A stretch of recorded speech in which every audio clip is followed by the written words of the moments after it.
Hey there, I'm Kelly Rizzo, host of Eat Travel Rock TV, and I am on my favorite street, Rush Street, and it is in Chicago. And my favorite restaurant is here, also Gibson's. They have steak, seafood, shrimp the size of babies. I can't wait to go in and try some of those bad boys. What the hell are you doing? I'm Kelly Rizzo. I'm host of Eat Travel Rock TV. This is my gig. Can you please not steal my gig from me? I'm Kelly Rizzo, everyone, and this is Bob Saget. We're gonna go eat now. Okay. Come on.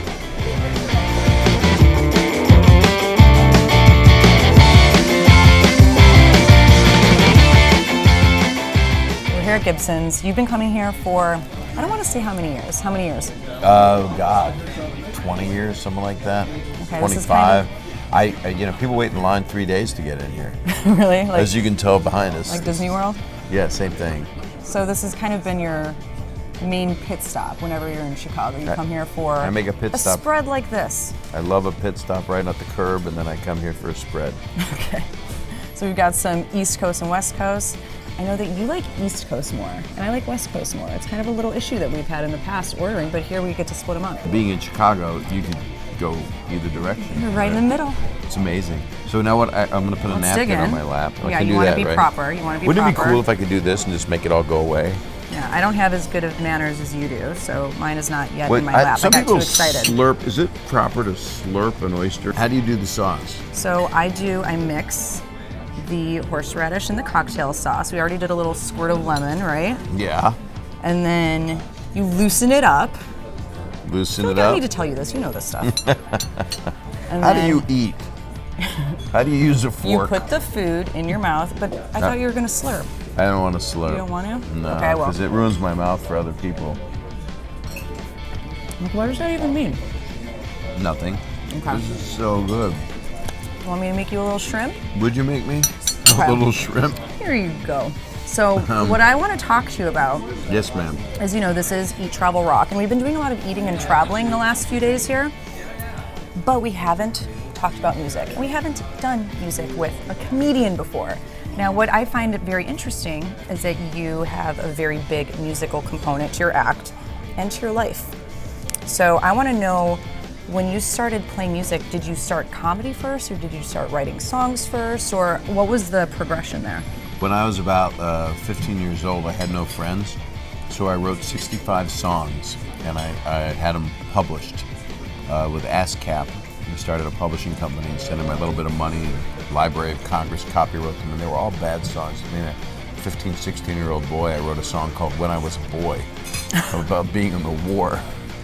Yeah, it was pretty sad. So that's not a comedic tune then? First comedic tune I wrote was called Bondage, and at 17 years old in Philadelphia, I won a radio contest. I've been writing songs for a very long time. I have a bunch of new songs that I'll do in a special coming up.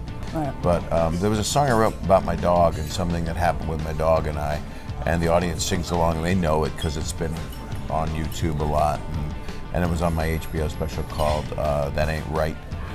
And that song, I was just trying to write a song one night, sitting at home, and I had a little bit of scotch, and I was drinking it, and I had a memo pad. Yeah, just a tiny bit, just a couple drops.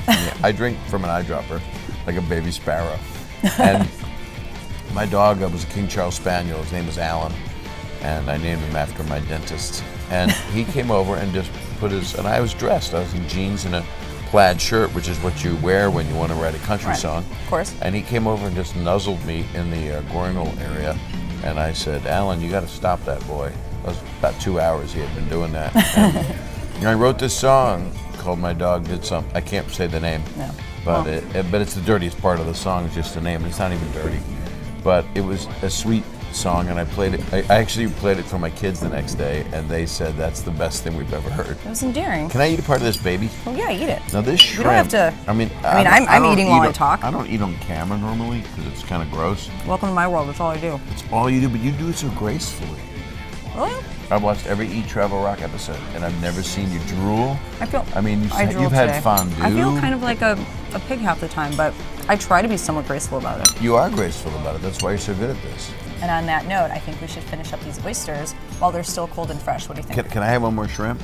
Because what I said at the top was that these are like babies, and I want to just prove my point here, if I could. I'm gonna take this little shrimp, Oh no. and I'm gonna treat it just like I would a baby. So what I'm gonna do is, He's I'm such a gonna take the gentle man.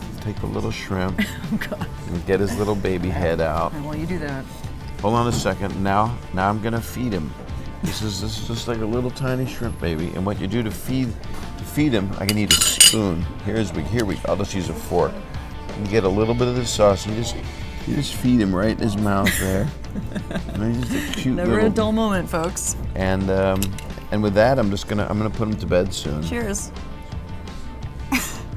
Cheers I to your love shrimp baby. I love my baby. People, don't eat your babies. And there you have it, folks. This has been Kelly Rizzo for Eat Travel Rock TV. Stop stealing my line.